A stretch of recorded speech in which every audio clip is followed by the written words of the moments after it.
Comrade সভাপতি মঞ্চে উপস্থিত আছেন, আমাদের সংগঠনের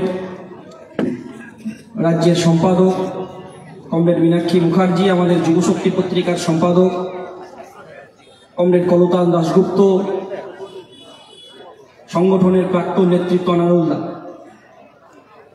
ওই এলাকার ছাত্র, যুব, মহিলা, কৃষক, শ্রমিক, বন্ধু, কমরেড সকলকে সংগঠনের পক্ষ থেকে রক্তিম অভিনন্দন এবং লাল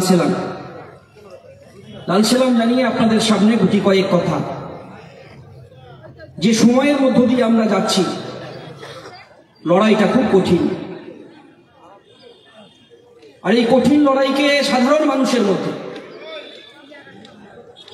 সহজ করে লড়ার জন্য আমরা ডিওয়াই পাই। আমাদের যে শক্তি, সেই শক্তি দিয়ে আমরা একা এই লড়াইটা লড়তে পারবো না।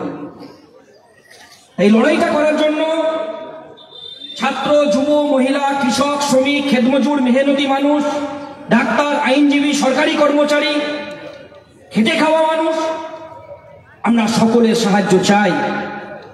কারণ এই লড়াইটা মানুষকে বাঁচানোর লড়াই। আর এই লড়াইটা একটা সময় আমাদেরকে করতে শিখিয়েছে এই দিনাজপুর।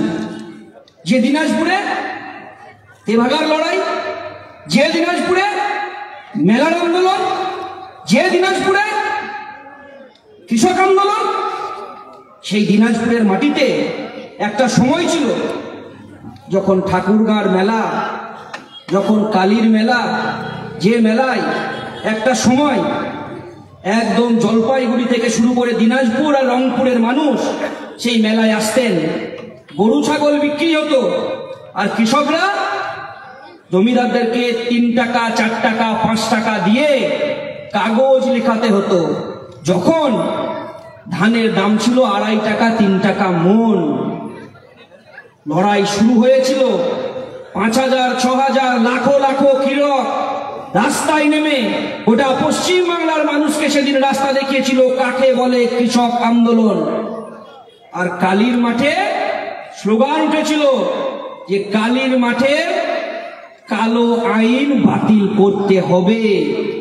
আমরা শিখেছি দিনাজপুর থেকে যে কিভাবে সিপাহী বিদ্রোহের আগুনকে গোটা ভারতবর্ষের মাটিতে ছড়িয়ে দিতে হয়।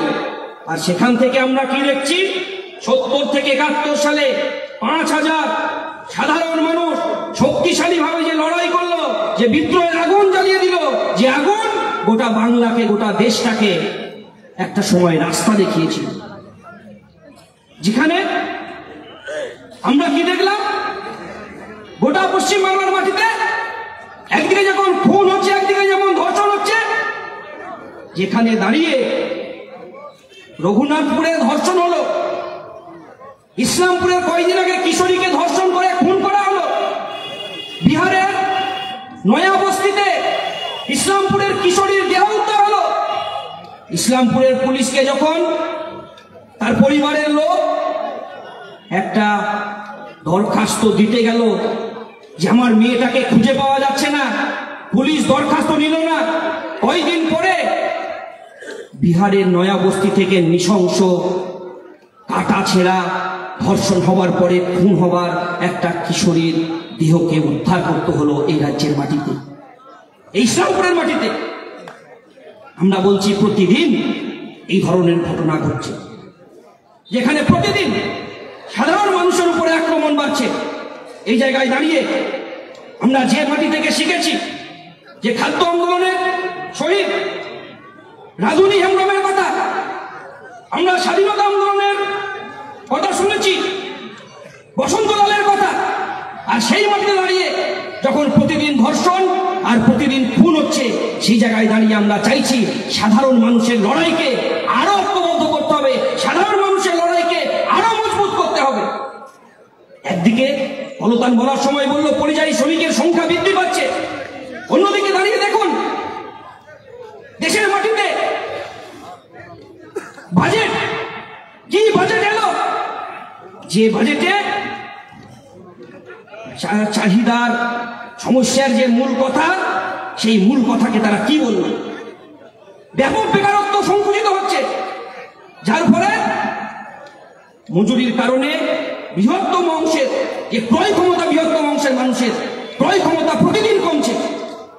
যে বাজেটে আমরা কি দেখলাম? সাধারণ মানুষের দীর্ঘ নিঃশ্বাস, কর্মসংস্থানের কোনো সুযোগ নেই। বাজেট কাদের পক্ষে হলো? কর্পোরেটদের পক্ষে বাজেট হলো। বাজেট কার পক্ষে হলো? ধনীদের পক্ষে বাজেট হলো। সাধারণ মানুষের পক্ষে কি বাজেট? গোটা ভারতবর্ষের মাটিতে যখন প্রতিদিন বেকারত্ব বাড়ছে, ভারতবর্ষের মাটিতে যখন প্রতিদিন সাধারণ মানুষ খেতে পাচ্ছে না, খাবারের সংকট দেখা দিচ্ছে, ক্ষুধার সংকট দেখা দিচ্ছে, যে ভারতবর্ষের মাটিতে যখন প্রতিদিন কৃষক আত্মহত্যার মিছিল বাড়ছে, দেশের সরকার কৃষক সম্বন্ধে বাজেটে কি বলল? বাজেটে ব্যয় বরাদ্দ কমছে। সাধারণ মানুষের প্রতিদিনের নিত্য প্রয়োজনীয় জিনিসের দাম আকাশ ছোঁয়া হচ্ছে। প্রতিদিন আপনি কি খাবেন? আলু 40 টাকা কেজি আপনাকে কিনতে হচ্ছে, বিক্রি করার সময় কৃষককে 5 টাকা কেজি আলু বিক্রি করতে হচ্ছে, 50 টাকা কেজি পেঁয়াজ কিনতে হচ্ছে, 40 টাকা 50 টাকা কেজি চাল কিনতে হচ্ছে। শিক্ষা ব্যবস্থায় প্রতিদিন খরচ বাড়ছে, কাজ নেই, চাকরি নেই, এসএসসি পরীক্ষা নেই। দিদিমণি বললেন এসএসসি পরীক্ষা, টেট পরীক্ষা কি দুর্গা পুজো, কালী পুজো নাকি প্রতি বছর করতে হবে? দিদিমণি পশ্চিমবাংলায় সিঙ্গুরের কারখানা বন্ধ করলেন, নন্দীগ্রামের কারখানা বন্ধ করলেন। দিদিমণি একটা সেফটি পিনের কারখানা উদ্বোধন করতে পারলেন না। আমরা বলছি হ্যাঁ, বাংলায় বামপন্থীদেরকে আবার ফিরিয়ে আনুন, কারখানা হবে, উত্তর দিনাজপুর, দক্ষিণ দিনাজপুরে ছেলেরা কাজ পাবে। কোথায় গেল আমাদের রায়গঞ্জের এমস হসপিটাল? কোথায় গেল উত্তরের শিল্প? চকচকা জুটমিল কোথায় গেল? পশ্চিমবাংলায় কোনো শিল্প তৈরি করতে পারেনি। তাই বামপন্থীদের উপর মানুষের ভরসা বাড়াতে হবে। আর বামপন্থীরা ছাড়া কৃষক ফসলের দাম পাবে না, ছাত্ররা শিক্ষার অধিকার পাবে না, বামপন্থীরা ছাড়া বিদ্যুতের দাম কমবে না। যে বাংলায় একটা সময় কৃষির উপর ভিত্তি করে শিল্প তৈরি করার স্বপ্ন দেখিয়েছিল বুদ্ধদেব ভট্টাচার্য, সেই বাংলা আজকে 5 টাকার ইউরিয়াকে আপনাকে 10 টাকায় কিনতে হচ্ছে, 10 টাকা 10-26 কে আজকে 28 টাকা, 30 টাকা, 50 টাকায় কিনতে হচ্ছে। সাড়ে কালো বাজারি কৃষক ফসল বিক্রি করতে পারছে না। কৃষি মান্ডিগুলোতে তৃণমূলের কর্মী আখ্যানে পরিণত হয়েছে, যেখানে কৃষক তার ফসলকে বিক্রি করতে পারছে না। দিনাজপুরের মাটি কৃষক আন্দোলনের মাটি, সেই মাটি থেকে কৃষকদের ফসলের ন্যায্য দামের দাবিতে সেই লড়াইকে আরো মজবুত করতে হবে, ছাত্রদের অধিকারকে সুনিশ্চিত করতে হবে। আজকে গ্রাম বাংলার প্রতিটি জায়গায় মাইক্রো ফিন্যান্স কোম্পানিগুলো ঢুকে গিয়েছে। পশ্চিমবাংলায় একটা সময় ছিল মহাজনের সুদের কারবার বন্ধ করে দিয়েছিল পশ্চিমবাংলার বামপন্থী ফ্রন্ট সরকার। 5 টাকা, 10 টাকা, 15 টাকা হারে মানুষ ইন্টারেস্টের টাকা নিত চোদ্দার জমিদারের কাছে। সরকারদার পাট্টাদারের মাধ্যমে সাধারণ মানুষের মধ্যে জমি বিলিবন্টন, 1 ফসলি জমিকে 2 ফসলি, 2 ফসলি জমিকে 3 ফসলি করা, মাঠে বিদ্যুৎ পৌঁছে দেওয়া, শিল্প স্থাপন করা। গ্রাম বাংলার অর্থনীতির পরিবর্তন হয়েছিল। গ্রাম বাংলার সাধারণ মেহনতি খেটে খাওয়া মানুষের হাতে টাকা এসেছিল, বাজার তৈরি হয়েছিল। যে বাজারে ছোট ছোট কারখানা তৈরি হয়েছিল, শিল্প তৈরি হয়েছিল, মানুষ কাজ পেয়েছিল। মানুষকে আর কোনোদিন মহাজনের বাড়িতে 5 টাকা 10 টাকা ইন্টারেস্টের টাকা নিতে যেতে হতো না। তৃণমূল আসার পরেই পশ্চিমবাংলায় আবার মহাজনী সুদের কারবার শুরু হলো। দেখবেন গ্রামে গ্রামে মাইক্রো ফিন্যান্স কোম্পানিগুলো ঢুকে গিয়েছে।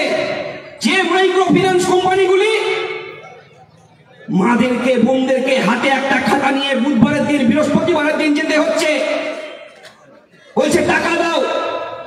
আপনি টাকা নিতে বাধ্য, কারণ কি? আপনি হসপিটালে যাবেন, ওষুধ পাবেন না। আপনার মেয়ের বিয়ে, ছেলের বিয়ে দেবেন, টাকা নেই, টাকার দরকার। জাল সালাইন কাণ্ড দেখলেন, মেদিনীপুরে 3 জন মারা গেল, জলপাইগুড়িতে মারা গেল। তাদের কোন চিকিৎসার ব্যবস্থা করতে পারছিল না। আমাদের লড়াই আন্দোলনের ফলে ওই মেদিনীপুরের জাল সিনাইনে 3 জন প্রসূতি মা অসুস্থকে আমরা নিয়ে এলাম। 1 জন মারা গিয়েছিল, 1 জন বাচ্চা নবজাতক শিশু মারা গেল। চিকিৎসার ব্যবস্থা হলো, ওষুধকে বাতিল করে দিল। হসপিটালে যাবেন 2 টাকার টিকিটের চিকিৎসা করতে, আপনি ওষুধ পাবেন না। কি হবে? আপনি টাকা দিতে বাধ্য। দিদিমণি বললেন স্বাস্থ্যসাথীর কার্ড, দিদিমণির স্বাস্থ্যসাথী কার্ডে আপনি যাবেন, আপনার চিকিৎসা হবে না। আপনার বাড়িতে কোনো লোক অসুস্থ হলে আপনি বাধ্য হয়ে মাইক্রো ফিন্যান্স কোম্পানিগুলোর কাছে টাকা নিতে বাধ্য হচ্ছেন। কত সুদ দিচ্ছে? 28%, 30% সুদ। আমার মাদেরকে, বোনেদেরকে যখন শাড়িতে আগুন লাগিয়ে দিয়েছে আমার মায়ের আঁচলে, যখন মাকে চিন্তা করতে হচ্ছে সরষের তেলটা কড়াইয়ে ঢালার সময়, বামপন্থী সরকারের সময় যে 50 টাকা কেজি সরষের তেল ছিল, যার দাম আজকে 200 টাকা লিটার, যে মাকে প্রতিদিন চিন্তা করতে হচ্ছে, আমার স্বামী বাইরে রাজ্যে কাজ করতে গিয়েছে, সেটার পড়াশোনা হচ্ছে না, আমার মাকে ফুটে খাতাটা বেঁধে নিয়ে মাইক্রো ফিন্যান্স কোম্পানির কাছে হাতে টাকা চাইছে, টাকা দেন, টাকা দেন, টাকা দেন। আর বামপন্থী সরকার যে সৈন্য গোষ্ঠীগুলো তৈরি করেছিল, তৃণমূলের দুর্নীতির আতুর ঘরে পরিণত করলো। আর আমার মা যখন এই সপ্তাহের কিস্তি দিতে পারছে না, তখন সেই মাইক্রো ফিন্যান্স কোম্পানিগুলো বলছে, তুমি তোমার স্বামী, তোমার ছেলের একটা ডেথ সার্টিফিকেট দাও, তাহলে তোমার এই ঋণের টাকাটা মুকুব হবে। আমরা বলছি এই কৃষক আন্দোলনের মাটিতে দাঁড়িয়ে আমরা আমার বাপ কাকাদের ডেথ সার্টিফিকেট দেওয়ার জন্য তৈরি হয়নি। এই বাংলায় তৃণমূলের ডেথ সার্টিফিকেট দেওয়ার জন্য গোটা বাংলার সাধারণ মানুষকে ঐক্যবদ্ধ হতে হবে। মানুষ শেষ কথা বলবে, মানুষের উপরে ভরসা রাখতে হবে। তাই প্রতিদিন প্রতিনিয়ত আমাদের লড়াই মানুষকে নিয়ে করতে হবে। মানুষের উপর আস্থা, মানুষের উপর ভরসা আমাদেরকে বাড়াতে হবে। অমৃত বীরেন্দ্রচন্দ্র চট্টোপাধ্যায় একটা কবিতা বলেছিলেন যে একবার মাটির দিকে তাকাও, একবার মানুষের দিকে তাকাও। মাটি তো আগুনের মতন হবে যদি তুমি ফসল ফলাতে না জানো। যদি তুমি বৃষ্টি আনার মন্ত্র ভুলে যাও, তোমার স্বদেশ তাহলে মরুভূমি হবে। যে মানুষ গান গাইতে জানে না, যখন প্রলয় আসে সে বোবা অন্ধ হয়ে যায়। তুমি মাটির দিকে তাকাও, সে প্রতীক্ষা করছে। তুমি মানুষের হাত ধরো, সে কিছু বলতে চায়। আমরা মানুষের হাত ধরতে চাই। আজকের সমাবেশ থেকে এই হোক আমাদের শপথ। সকলকে অভিনন্দন জানিয়ে আমার কথা শেষ করছি। ইনকিলাব জিন্দাবাদ, ডিওয়াইএফআই জিন্দাবাদ।